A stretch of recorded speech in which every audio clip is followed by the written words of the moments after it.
All right, guys, what's up? I wanted to do a free lesson on pricing your services correctly and really the mindset behind how to price your services. So we're gonna go over 4 takeaways. If you get these 4 pricing principles correct, you will be able to price anything.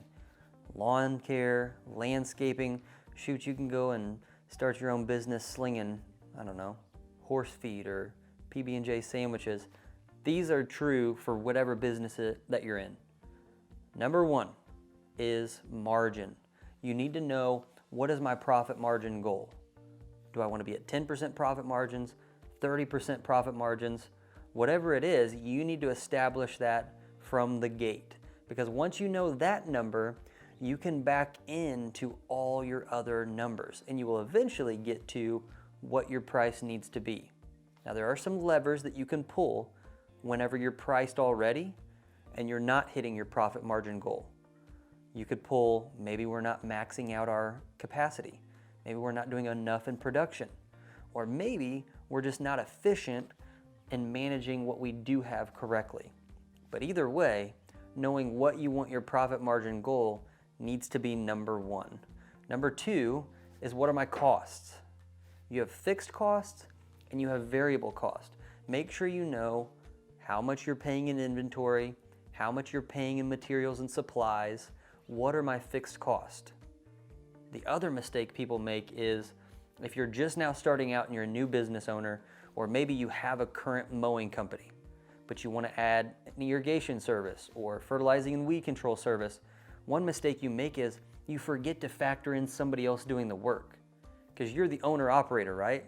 You're a solo guy and you're doing the work. Well, you forget, one day I'm going to scale this thing to the point where other people are going to be working for me. That needs to be factored into your cost.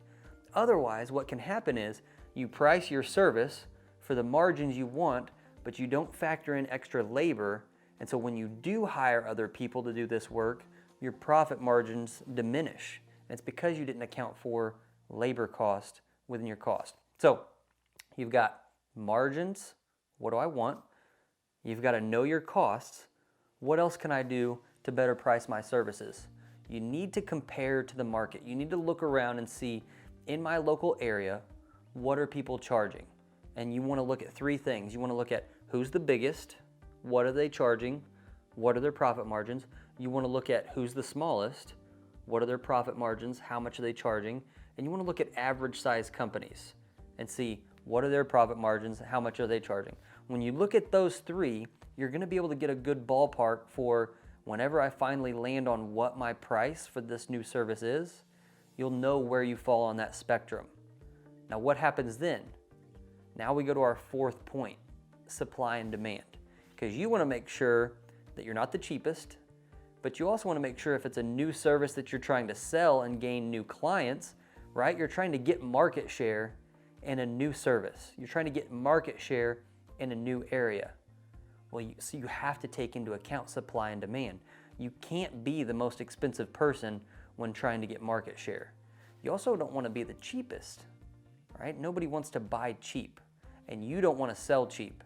If you always are competing on price and always being the cheapest, you're never going to hit your original profit margin goal.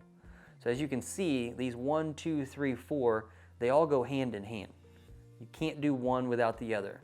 So remember, margins, you have to know what you want. Cost, you need to know what your costs are. Don't forget to factor someone else doing the job, even if you're doing it currently. Compare to the market, biggest, smallest, average. And then finally, don't forget supply and demand. Right now, you may be entering at a lower cost. As the demand for your services increases, as it goes up and your time and your resources goes down, your costs will begin to balance back out. You will go from, hey, maybe I'm charging 50, now my demand is going up, I'm charging 60 or 70. But those are the 4 main keys to keep in mind. So guys, I just wanted to thank you for listening to this lesson on how to price your services correctly. Don't forget, you have access now to our free PDF on pricing your services correctly. This is an outline for how you can best price your services, no matter what it is, within lawn and landscaping.